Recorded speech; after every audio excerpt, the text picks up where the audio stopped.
Dipersembahkan oleh Bank BRI. Assalamualaikum warahmatullahi wabarakatuh. Pemirsa, jumpa lagi di Tafsir Al-Misbah mengenai surah Yunus. Insya Allah pada pagi hari ini kita akan melanjutkan ayat kemarin. Kalau kemarin kita sudah bahas bahwa agama adalah pembenaran hati. Jika ingin agama masuk ke dalam hati kita, ada dua syaratnya. Satu, buka hati. Dua, buka telinga kita. Dan juga kemarin sedikit diulas tentang merugilah orang-orang yang tidak percaya pada hari kemudian. Dan masalah ganjaran dan juga pahala itu adalah hak prerogatif Allah. Kita akan melanjutkan ayat kita pemirsa yang akan disampaikan oleh Bapak Quraisy Shihab. Assalamualaikum Pak. Waalaikumsalam.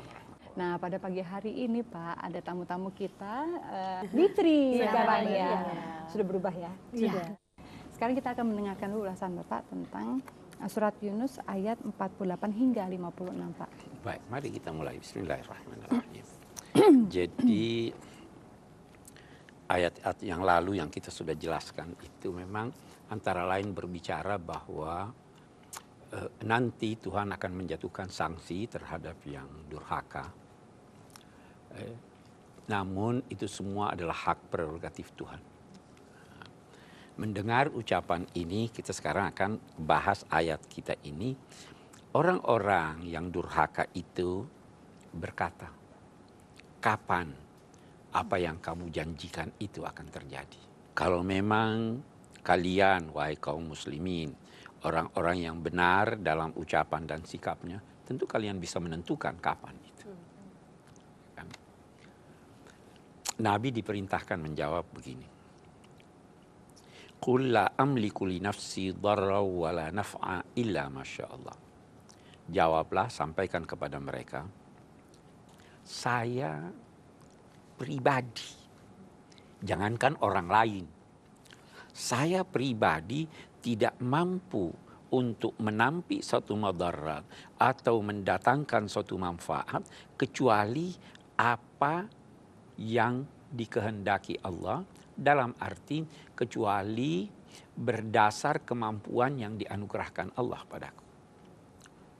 Jadi kalau kalian mau minta supaya jatuh sanksi itu, saya orang lain, saya pun tidak bisa menghindar.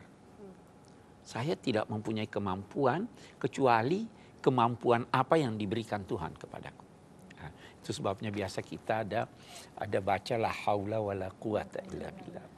Itu artinya tidak ada kemampuan untuk menampi suatu mudarat, tidak ada kemampuan untuk mendatangkan suatu manfaat kecuali atas izin dan kehendak Allah.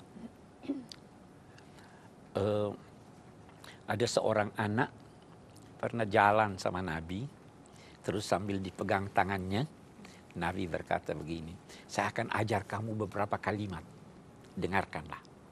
Baru Nabi berkata begini, ihfazillaha yahfazak.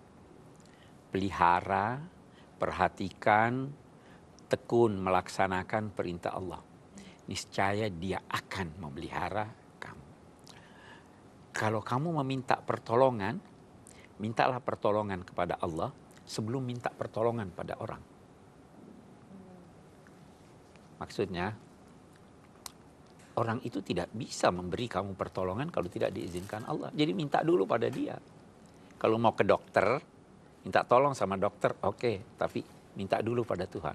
Supaya Allah memberikan dokter itu kemampuan untuk mendiagnose, untuk memilihkan obat dan sebagainya. Iza sa'alta fas'alillah. Baru Nabi berkata, ketahuilah, seandainya seluruh penduduk alam raya ini, manusia dan jin bekerja sama untuk menjatuhkan kepadamu suatu kemudaratan, itu tidak akan terjadi kecuali. Begitu juga sebaliknya. Nah, jadi Nabi di sini disuruh menyampaikan, saya tidak mampu untuk ini. Kemampuan yang saya peroleh itu, kalau ada, itu sumbernya dari Allah. Kita mau berhenti lagi sedikit di sini. Jangan pernah berkata bahwa kalau begitu saya beriman juga dari Allah. Ya kan? Karena soal iman dan kafir itu Allah sudah berikan kepada kita kemampuan mau pilih atau tidak. Jadi orang itu dinilai oleh Tuhan